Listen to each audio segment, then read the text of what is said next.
Alright, Halloween people, I am here to dig out more props and things and spooky shit from the closet of cockroach terror. So hopefully everything goes smooth tonight. I've seen a damn roach every single day I've been over here, so most likely I'm going to see one. Maybe you guys get to see it this time. I'll try to catch it on the iPod for a change. Just found my other 2 bottles of fog juice I have left. This one's like quarter of the way full.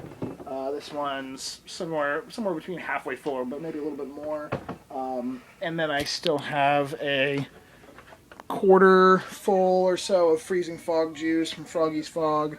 I used an entire bottle of that last year, and it works so much better than the more store-bought brands. I mean, but funny story is, this is a bottle I got when I was working at Party City, which was like over 9 years ago. So I try to not to use the shittier ones, obviously. If I have a better brand like the Froggy's Fog, I'll use that first, and then if it comes down to it, like this year, I'm gonna end up using all that in like one fog machine. I have 3 other fog machines, so this will all get used up this year, and I'll have to buy all brand new ones for next year. I gotta run home real quick. I forgot my charger for my iPod, but while I'm there, I'll show you this stuff. I've got the current arm taped up to the wrist. I sort of haven't had much time over the last few days to really work on it. I was planning on having this guy like done and painted by now, but 2 more days, I want to say, and it'll be done and painted, and then I'll just, hopefully be able to whip out the other one in less than a week. It seems about how long I've been working on this one now. It's almost a week. Oh yeah, and I also got my barbed wire in the mail. 100 feet of barbed wire. I have given up trying to find it in stores, at least for this year, and it was a fairly decent deal from HalloweenAsylum.com. It was $35 for 100 feet, and then you could select different shipping choices. So it ended up being like $42 and change, $43 for it.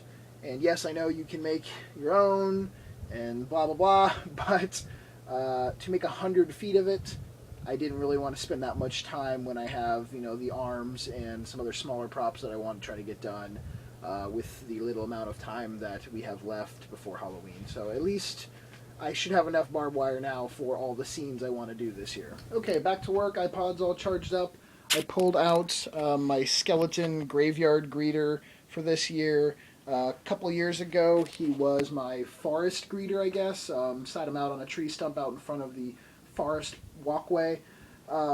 This year, I was thinking of setting him on a tombstone, sort of stealing an idea from Steve, Yard Haunter, but I think I probably end up using the the tree stump that I have. I have fake tree stumps, again, just because I don't have a lot of tombstones, and I sort of don't want to use up a tombstone space with him sitting on it and sort of blocking the area for either another Groundbreaker zombie or some sort of little scene with some candles or a lantern or something. So he'll probably just sit on a tree stump right out in the front of the far right side of the yard is where the graveyard is. He'll be on that entrance.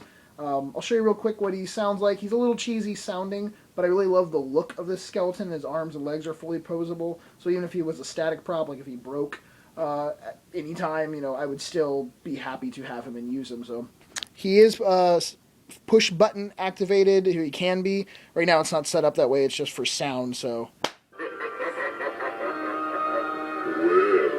it is nice to see some warm flesh again. You better run before you become my next meal.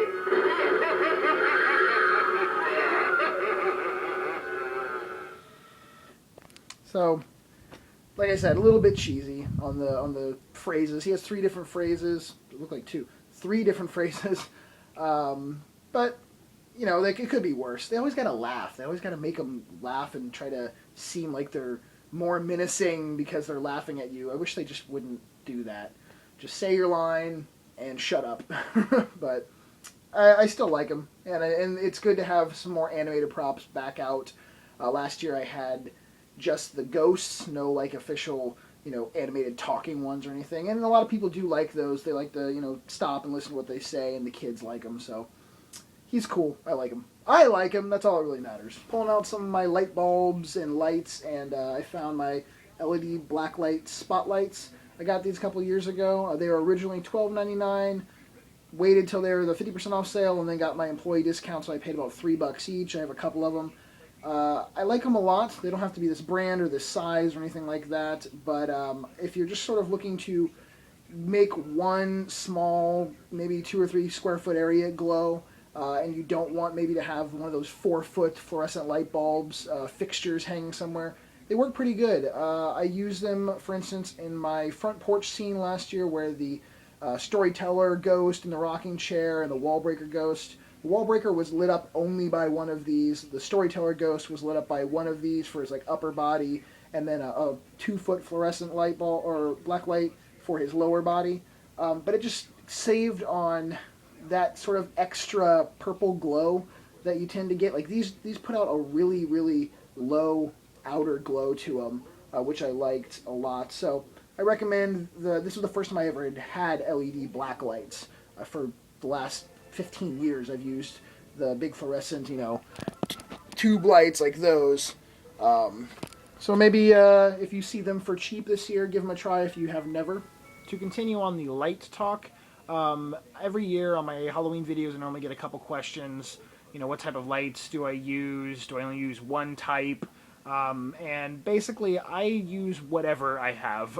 I have literally, I think, every type of Halloween lighting that people use, from the fluorescent floodlights to the little colored party bulbs to these guys that I just showed you, the LED little spotlights, to real candles, to LED flicker candles.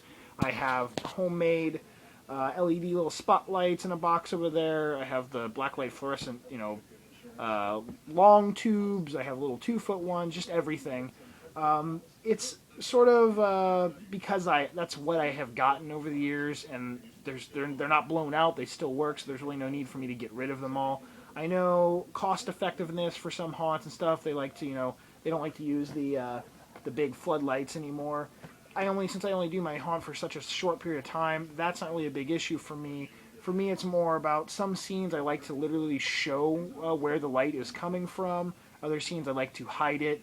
I use like the colored party bulbs for just to literally make something a color. Like if I want to make the frame of a window, like inside the house, a green color or whatever, I'll use one of these.